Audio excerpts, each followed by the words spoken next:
Governor Ventura's thunder, because having him in the U.S. Senate would be an asset. He believes 9/11 is an inside job. He knows about the private Federal Reserve now. He has seen a bunch of my films I first gave to him almost 2 years ago, and then that caused him to then watch Loose Change and fully wake up, as he said here on air a few months ago when he went public on 9/11. And so by them coming out and announcing that he will run, now when he says it next week, if he does announce that he's running, that will really dampen the amount of press it gets. They know exactly what they're doing. And the reason I know it's a setup by ABC is because their proof, when you go to the NPR website, the interview, Ventura says, he's asked by NPR, well, if you do run, why would you run? And then the headline on there says, Ventura says he may run. So ABC News, their source, NPR, was clear. They said, Jesse Ventura may run. Well, something he said a month ago, last time he was on here, or a month and a half ago. In fact, he actually said that here first. So they report that, and then ABC News runs the headline. Now, they changed their headline a few minutes ago, but they did not say that it was a retraction. They just put a question mark after it. But in the article itself, they say that he will run for Senate. In an interview with NPR's David Whelan that ran today, former Governor Jesse the Body Ventura says he will run for the Senate, challenging incumbent Senator Norm Coleman, whom Ventura defeated for governor in '98, as well as Democratic nominee and former Saturday Night Live humorist Al Franken. And he goes on to give I'll run because it angers me. All you Minnesotans take a good hard look at all three of us. Well, they cut the front part of the interview off.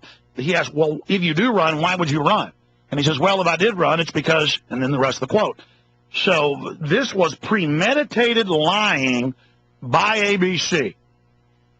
Just like they just lied and said that, well, there's been a bunch of deaths and thousands have gotten sick, but the government says the deaths weren't caused by Gardasil. So we first reported, USA Today, about an hour after we reported it, did pick up that from the governor's press office, former governor's press office, that it is true that he has not announced he's running, as we told you. So we got it directly from the horse's mouth, as they say, Governor Ventura. And if I was a betting man, I'd say he's running next week. He will announce next Tuesday. Now he's not sure yet, but I'm just going to give you a hint here. He's leaning towards it. We'll just say that. So watch this space, prisonplanet.com. Oh, by the way, prisonplanet.com, ladies and gentlemen. Most of the feedback we've gotten likes the new website. You can comment on all the stories. It's Web 2.0. It's a blog format. Lets us post more news, more information, more videos with the limited staff we have. But some of you like the old classic look. Well, guess what? Classic.prisonplanet.com. Updated every day for you in the classic format. So have it any way you want. Whatever makes you happy, classic.prisonplanet.com. And I'm very proud of the work that Paul Watson, Kurt Nemo, Steve Watson, everybody are doing, so please visit the websites. Okay, we do have our guest on the line, and they've got lengthy bios, but I think it's better if they introduce themselves. Bill Still and Pat Carmack made an amazing film. Bill Carmack, of course, is the narrator, and Pat's the producer, and they both, I guess, co-produced it together. I remember seeing this when it first came out in '98. We aired it over and over again. Actually, Jeff Davis put it on tape and turned it in, and it aired probably 50 times here locally. Woke up so many people in Austin. It was so popular. Everybody was, it had a buzz on the street, and it just methodically, in a very genteel way, an expert way, lays out their whole system, how they engineer collapses, how they engineer depressions, and they're doing that now. And so not only will we talk about the film the next hour and a half, we're also going to talk about these guys are monetary specialists, and I've heard them really put forward a better plan than even Ron Paul has. And I love Ron Paul, but I do tend to agree with them that we don't want to have a gold standard because the globalists own 95% of the gold, and that would give them a new monopoly, but not as bad as we have now. They have a Monetary Reform Act that it's at the end of their film that I remember studying 10 years ago that is very, very effective. And again, their film, The Money Masters, 3 hours plus long, available right now. Get a master's degree in how they're the key to the globalist power, how they bought up the world through fraud, how they control the currency is available at Infowars.com.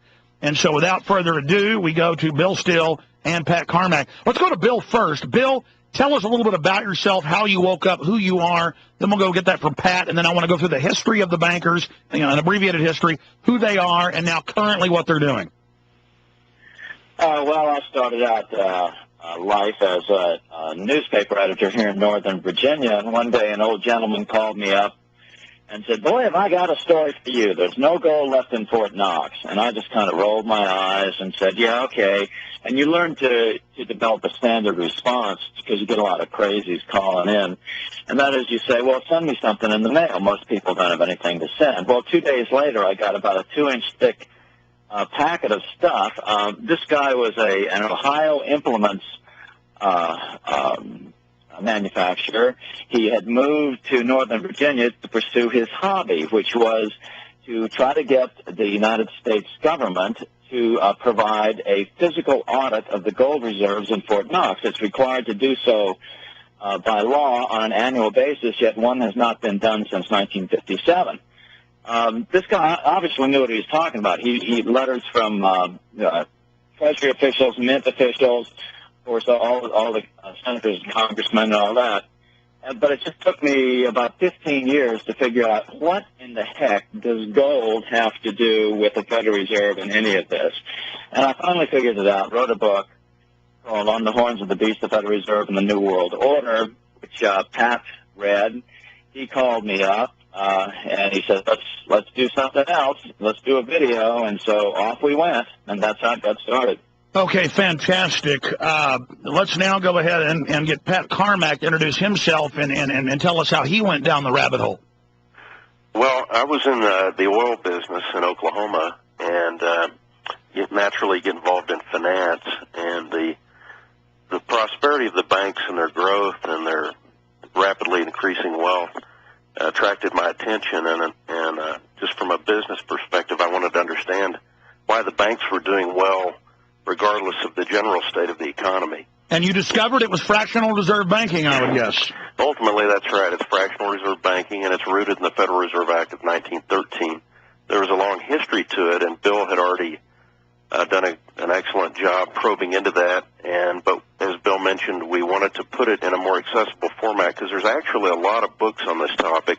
It's just people don't read them, they're unfamiliar with them, and they don't get press. What'd you do in the oil business? Everything, exploration, production, owned a utility company. Wow.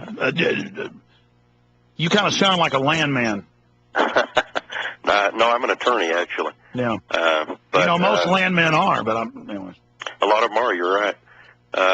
But I got out of the oil business back in 91 and redirected my attention elsewhere. And one of the things that shortly after that we did was Bill and I connected and did the video, which took about 6 months and was filmed all over the world, and now we ship it all over the world.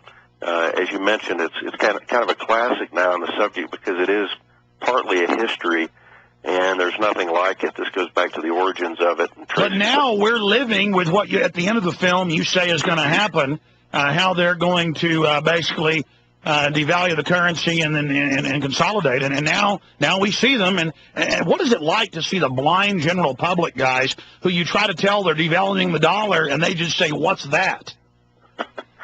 Well, it's interesting because we were far enough ahead of our time, so the times are just catching up to us. Hopefully we weren't so far ahead that we'll get forgotten in the shuffle. I first saw your film in 98. When did it come out? 96. 96. Maybe it was 97 I saw it. I know it was somewhere, right when it first came out. We've got about a minute before we break. When we get back, where should we start, Bill and Pat? Well, probably on the root of the problem, because it's not, the superficial economic problems, which are serious, like unemployment and so on, deficit, but deeper, the root of the economic problem we're facing. All right. Is the cause of most world poverty at this point. Fairly important subject. Oh, absolutely. There's nothing more important than understanding where all of this New World Order power flows from. Why are they able to finance it all? Well, they literally control the issuance of currency and credit and liquidity. These are amazing individuals, Bill Still and Pat Carmack, the Money Masters, the film. We are carrying it on DVD.